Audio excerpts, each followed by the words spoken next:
Hi guys, welcome to the third episode of Sawdust Everywhere. This episode was done in collaboration with my good friend Christine Chen, who has a show on More Wong Fu called XOXO Christine. You should all check it out. Anyway, Christine's been on the hunt for a coffee table for about as long as I've known her, if not longer. So when her birthday came up last month, I thought it'd be a great idea to try and make one for her as a birthday present. She sent me a few reference photos of the style she was looking for, so I drew up a quick sketch and put together a plan of action. Keep in mind, I've never built a coffee table or furniture for that matter other than my workbench, so in this episode, I'll show you how I did it and what I learned along the way. For this project, I needed some 4x4 lumber for the legs, 2x6 lumber for the tabletop, and 2x4 studs for the supports. I got the best 4x4 piece I could find. I believe it was about 10 feet long. I also picked up some 8 foot long 2x4s. The 2x6 selection at Home Depot was in pretty bad shape, so I ended up going with the best 2x8 and 2x10 I could find. Later you'll see how I cut these down to size. Also, the cheapest wood is typically soft versus hardwoods that are much better suited for furniture making. Hardwood is the more expensive but definitely the better option as it's less prone to scratches as this softer wood. As you can see from my sketch, the tabletop is composed of 4 straight planks as opposed to a single flat board. This particular lumber usually comes with rounded edges, so to have the segments sit flushly together, I had to cut them down on the table saw, leaving straight edges. I first cut them into shorter lengths with my circular saw, so they were lighter and easier to work with.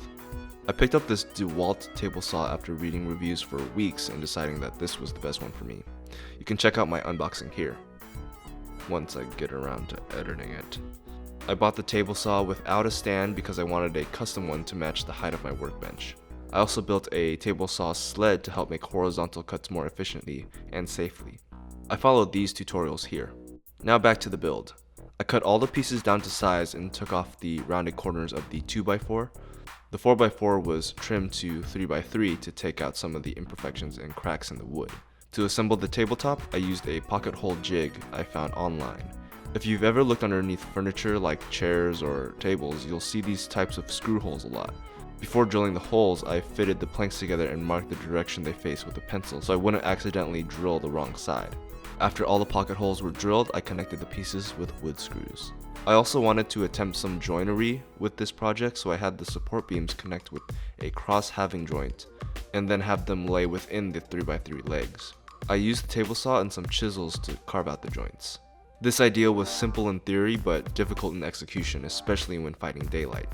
I broke a few of the joints and had to reconnect them with some wood glue. Looking back, I should have dedicated a separate day for these intricate details. Trying to complete the build in one day was a bit tricky, especially for a first timer. Here you can see me sanding the tabletop to get it as smooth as possible. Conveniently, my camera battery died when assembling the frame. It was a lot of trial and error getting the joints down to size and fitting properly.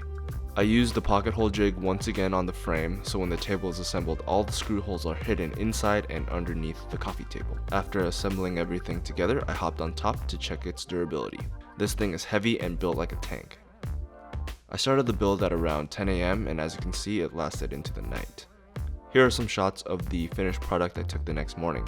This was a very fun and challenging project, and I definitely learned a ton from this build. As the wood dried in the heat, it began to warp and bow, causing the surface to be not entirely flat and uniform. The reason for this is because I went with the cheapest materials to keep costs low and have some room for errors, but for future projects I will do more research into the proper kind of lumber to use. Splitting the build into 2 days would have likely helped with the finer details and craftsmanship as well. I'd say for my first coffee table it turned out pretty well and I'm overall extremely happy with the end product. To see the painting and finishing process, be sure to check out Christine's video here, where I make a cameo. Please leave comments below letting me know what you think or if you have any tips or tricks for me.